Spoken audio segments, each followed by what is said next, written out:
Assalamualaikum warahmatullahi wabarakatuh dan salam sejahtera kepada semua penonton Bual Bicara Topik Tanah.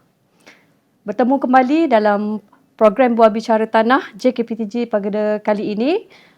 Pada kali ini kita akan membincangkan berkenaan dengan bantahan ke mahkamah yang akan disampaikan oleh panel kita hari ini. Saya Nur Syahidah binti Muhammad dari Unit Petugas Khas selaku moderator. Sebelum kita mulakan bual bicara kali ini, saya perkenalkan dahulu panel kita iaitu Puan Jurita binti Johari. Selamat datang kepada Puan Jurita. Puan Jurita merupakan penolong pengarah dari Unit Petugas Khas Ibu Pejabat JKPTG. Beliau berpengalaman luas dalam urusan pengambilan tanah selama 14 tahun. Sebelum ini Puan Jurita bertugas di JKPTG Negeri Selangor ya Puan Jurita, bermula tahun 2007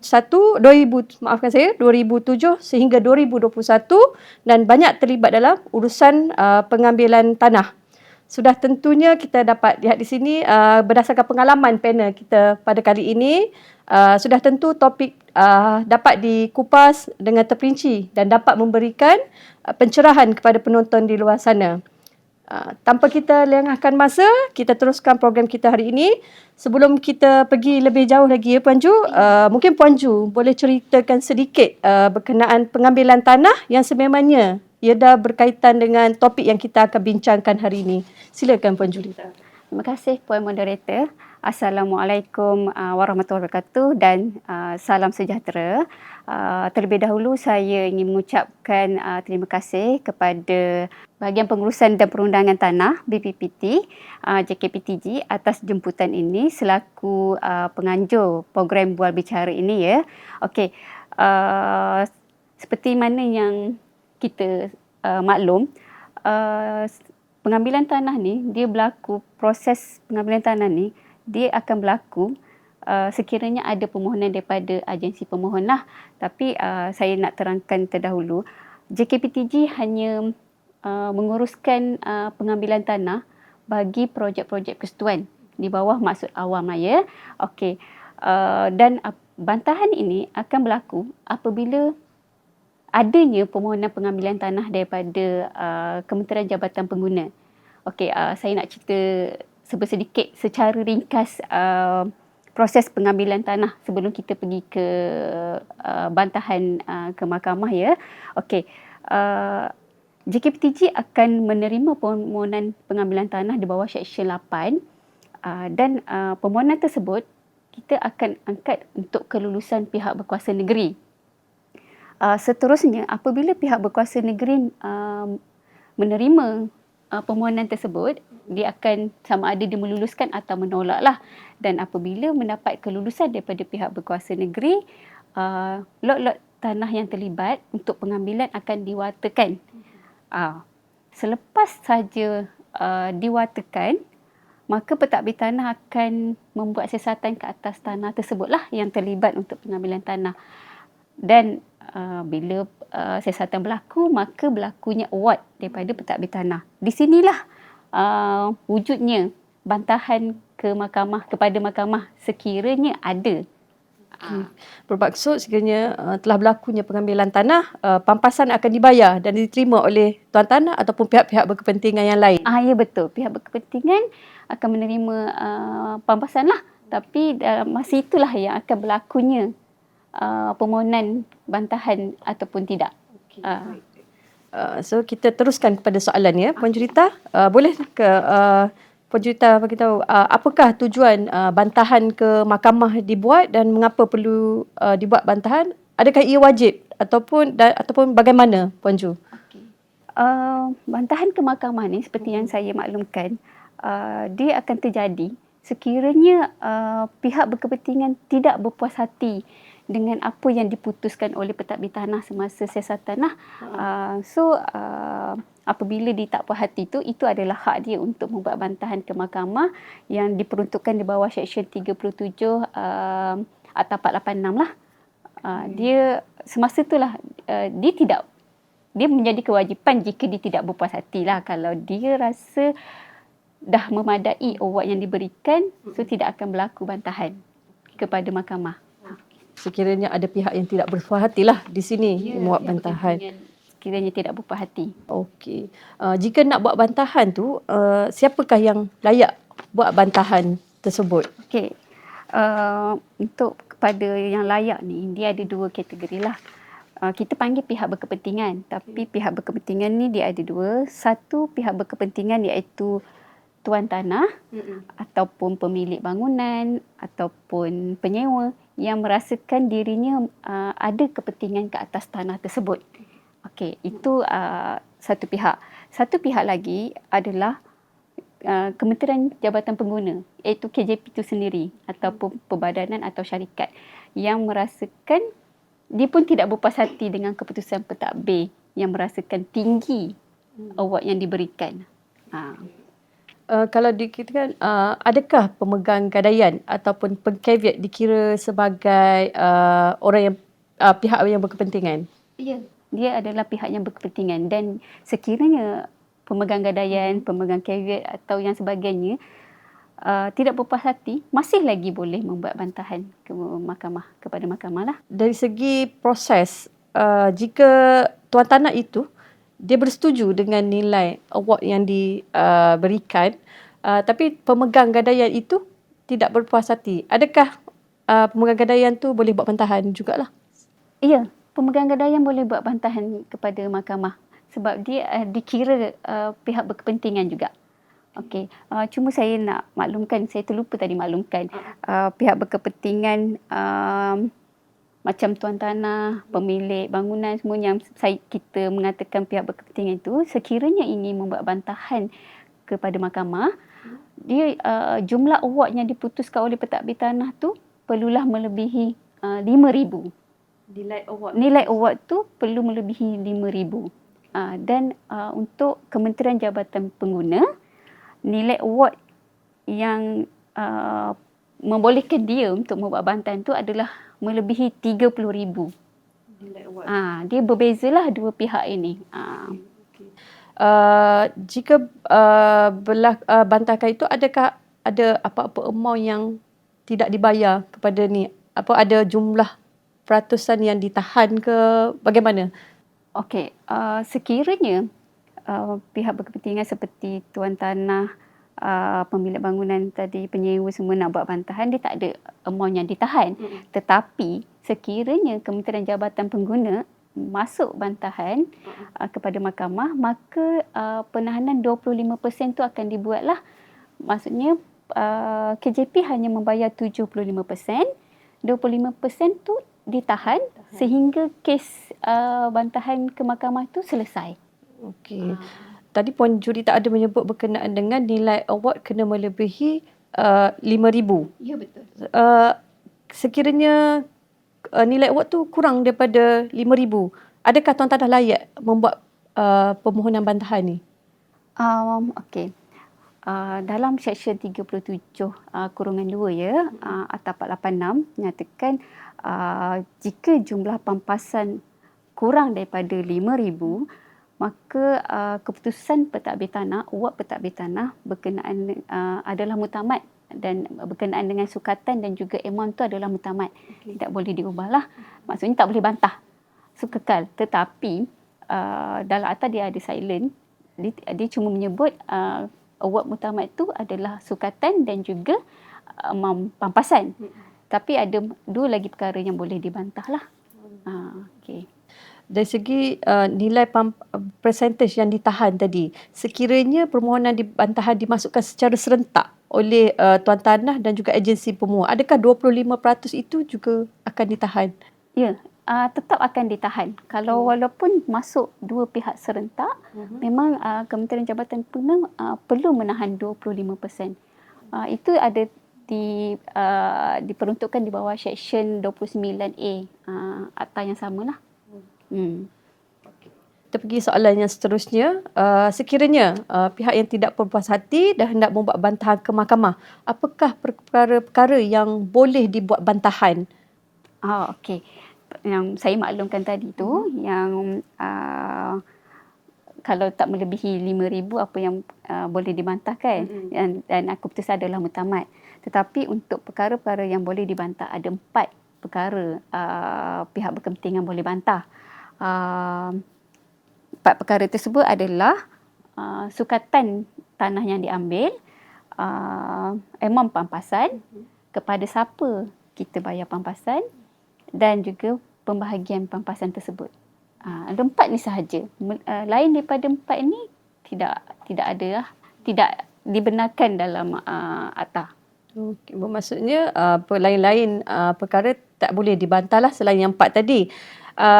Maksudnya perkara-perkara yang boleh buat nanti, maksudnya tuan tanah atau pihak itu kena pastikan 4 perkara itu sahajalah. Ya, 4 perkara tu. Kalau dia nak bantah dari segi projek, itu tidak termaktub dalam akta inilah. Okey, baik. Okey, soalan seterusnya. Jika hendak membuat bantahan ke mahkamah ini, adakah ada tempoh masa ataupun bila bantahan ni perlu dibuat? Oh, okey. Memang ada tempoh masa untuk membuat bantahan ke mahkamah sebab kita nak ikat tempoh tu kan. So, tempoh masa bagi pihak berkepentingan yang hadir semasa pentadbir tanah memutuskan award, maka tempoh masa yang kita beri untuk dia masuk bantahan kepada mahkamah ni adalah dalam masa 6 minggu daripada tarikh pentadbir tanah membuat award dia. Itu yang senanglah sebab pihak berkepentingan atau wakil hadir semasa award diberikan. Tapi sekiranya pihak berkepentingan tidak hadir, dia ada dua keadaan. Ya. Okey, yang pertama, kalau tak hadir, kita akan kira dari dalam masa 6 minggu selepas pihak berkepentingan menerima notis borang H, iaitu tawaran pampasan. Atau sekiranya dia tidak menerima notis borang H tersebut dalam masa 6 bulan daripada pentadbir tanah membuat award. Tetapi kedua-dua ini tertakluk kepada mana yang tamat dahulu. Yang tamat dulu tempohnya. Itu tempoh dia. Okey, itu tempoh yang ni ya. Ya, betul. Okey. Seterusnya, bagaimana cara ataupun prosedur permohonan bantahan di mahkamah yang perlu dikemukakan? Okey, pihak berkepentingan sekiranya ingin membuat bantahan kepada mahkamah disebabkan tidak berpuas hati dengan apa yang diputuskan oleh pentadbir tanah, maka pihak berkepentingan boleh mengemukakan borang N, iaitu permohonan supaya bantahan dirujukkan kepada mahkamah. Dalam borang N tersebut, dia nyatakanlah kepentingan dia di atas tanah tersebut, berikan alasan kenapa nak buat bantahan. Ada perkara yang dia perlu isi dalam borang tersebut. Selain itu, dia perlu lampirkan salinan borang H, iaitu borang tawaran pampasan. Dalam borang H tu dia ada jumlah pampasan setiap pihak berkepentingan yang atas lot yang kita ambil tu. Dan juga pemohon perlu membayar deposit 3,000 atau 10% amount yang dituntut lah, daripada amount yang dituntut di pejabat tanah daerah yang berkaitan dengan tanah tersebut. Dan salinan resit bantahan tu dikemukakan kepada JKPTG. Tetapi ada setengah negeri dia memberi resit salinan sahaja. Ada setengah negeri dia memberi yang original, resit asal. Dia bergantung kepada negeri. Bergantung pada negeri untuk penerimaan tu. Tapi semuanya boleh diterima untuk kita bawa bantahan tu kepada mahkamah. Adakah di setiap negeri itu prosedur itu adalah berbeza ataupun semua negeri adalah samalah? Semua negeri sama, cumanya salinan dengan asal saja telah resit. Ada setengah negeri dia nak yang asal, ada setengah negeri dia nak salinan. Tapi dokumen-dokumen dalam tu semuanya sama. Maksud permohonan ni hendaklah dikemukakan ke JKPTG negeri lah? Ya, betul. JKPTG yang mengambil tanah tersebut. Cuma resit tu kena bayar di pejabat tanah yang berkaitan. Macam contoh kalau daerah Hulu Langat, perlu dibayar di pejabat tanah Hulu Langat lah. Permohonan sahaja dikemukakan di JKPTG negeri ya, Puan Ju? Ya, betul. Okey, kita ke soalan seterusnya. Okey, setelah sesuatu bantahan tu dibuat oleh pihak yang berkenaan lah, pihak yang bertentangan tadi, dan ianya diterima oleh pihak JKPTJ negeri, adakah ada tempoh masa bagi pentadbir tanah perlu merujuk bantahan itu ke mahkamah? Bagaimana sekiranya tempoh masa itu tamat dan tidak dirujuk ke mahkamah? Okey. Pentadbir tanah dia pun ada tempoh dalam akta pun ada sebut tempoh pentadbir tanah sekiranya ada permohonan bantahan dikemukakan ke JKPTJ, maka pentadbir tanah dalam masa 6 bulan perlu menghantar bantahan tu kepada Mahkamah Tinggi untuk diproses seterusnya. Dia dalam tempoh 6 bulan tu. Kalau melebihi tempoh 6 bulan tersebut, maka pentadbir tanah perlu mendapatkan pelanjutan tempoh dari mahkamah untuk dia kemukakan permohonan bantahan tersebut. Itu bagi tanggungjawab pada pihak pentadbir tanah lah. Ya, Okey, betul. bagaimana pula jika bantahan berkenaan tuan tanah, pihak pertanian ni, dia nak buat permohonan bantahan tapi dia dah habis dah tamat. Adakah dia boleh buat lagi bantahan tersebut? Boleh. Dengan syarat dia perlu juga dapat pelanjutan tempoh dari pihak Mahkamah Tinggi. Dia bila dia dapat perintah membenarkan dia untuk membuat bantahan, pelanjutan tempoh bantahan, maka barulah dikemukakan kepada JKPTJ permohonan bantahan tersebut.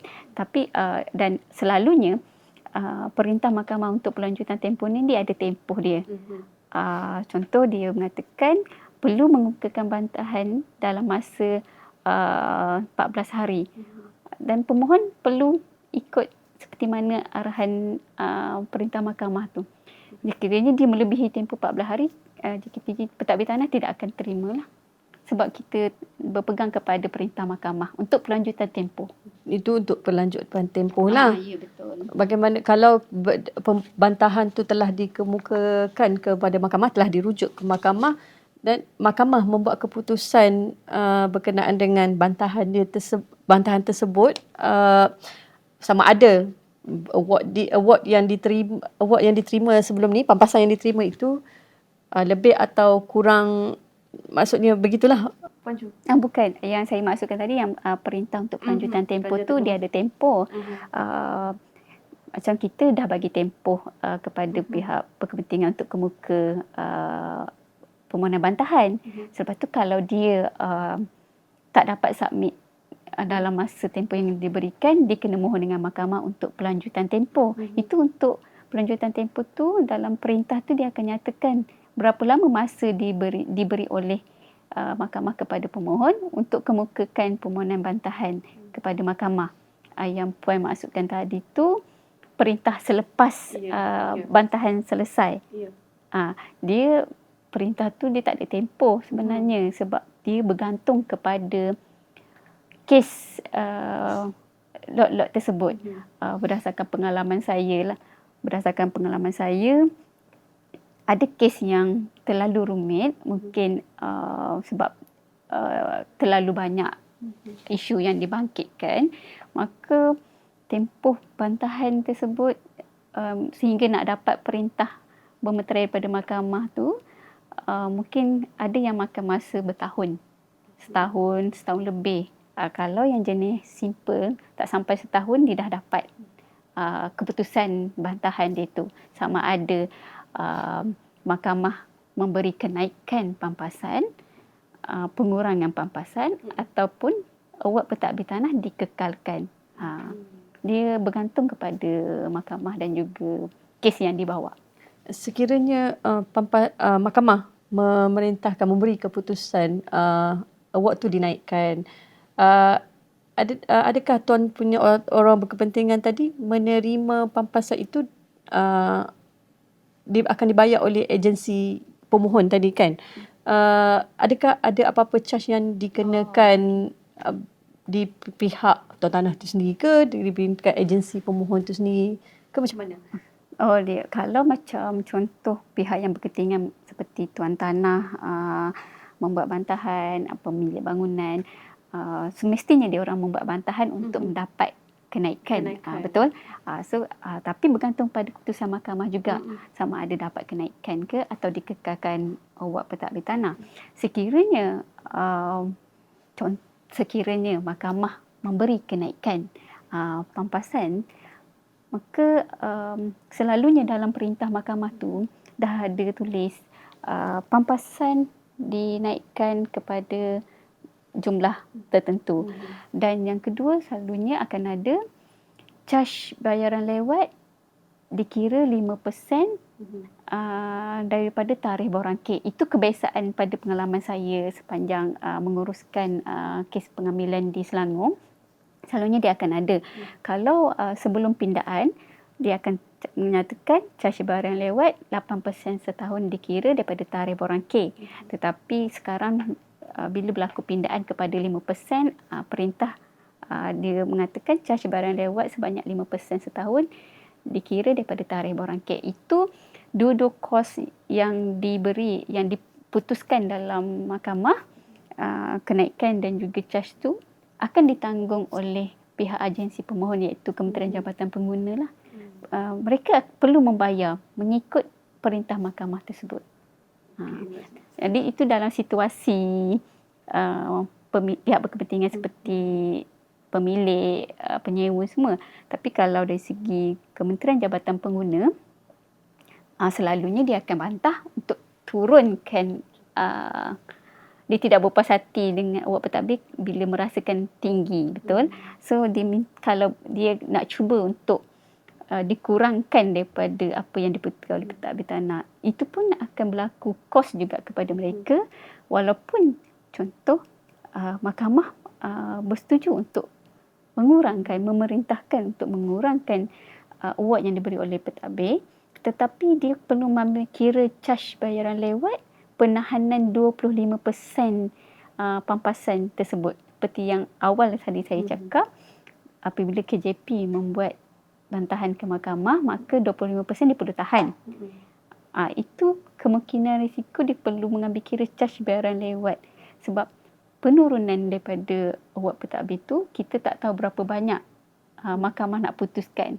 Adakah sama 25% yang dia tahan ataupun kurang 10% saja ke diturunkan. Di situ akan ada pengiraan yang lagi terperinci oleh pihak pentadbir untuk mengira. Tapi di situ mungkin akan ada caj bayaran lewat juga. Baik. Kita boleh pergi ke soalan yang terakhir, Puan Ju. Daripada pengalaman Puan Jurita sendirilah sebagai pentadbir tanah yang mengenali kan urusan pengambilan tanah ni kan. Apakah perkara-perkara yang selalu dibangkitkan dalam bantahan tu? Okey. Ini berdasarkan pengalaman saya, sebab lain negeri lain dia punya kerana masing-masing kan, kehendak pihak berkepentingan. Tapi kebiasaan yang kita selalu dapati, antara perkara yang selalu dibantah oleh pihak berkepentingan adalah jumlah pampasan, pampasan yang diberikan untuk nilai tanah. Itu yang selalu utamalah. Memang mana-mana pun dia akan bantah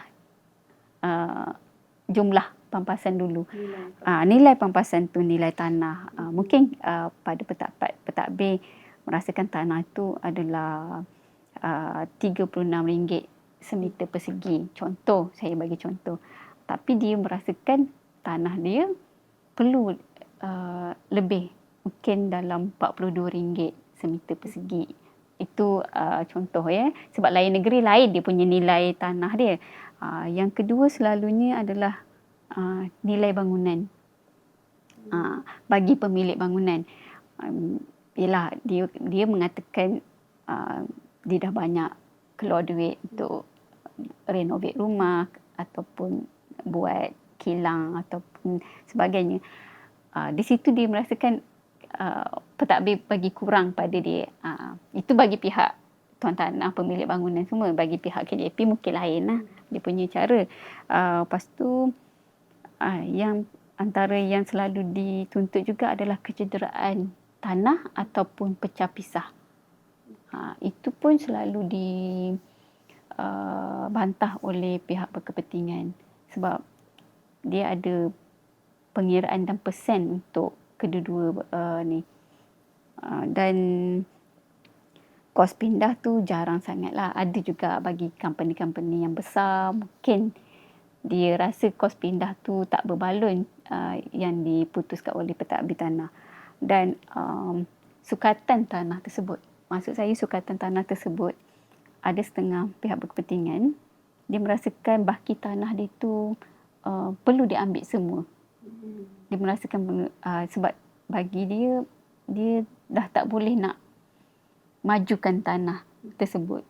Dan daripada pihak pentadbir, dia tidak boleh mengambil sewenang-wenangnya seperti mana kehendak pihak berkepentingan. Maka boleh dibuat bantahan. Selalunya sukatan tu pun akan ada yang membantah bagi baki-baki yang mereka rasakan tidak lagi ekonomik untuk dibangunkan. Terima kasih kepada Puan Jurita di atas perkongsian berkenaan dengan topik bual bicara hari inilah. Untuk penonton-penonton di rumah, terima kasih kerana sudi bersama program Bual Bicara pada hari ini. Saya akhiri bual bicara hari ini dengan Assalamualaikum warahmatullahi wabarakatuh dan jumpa lagi.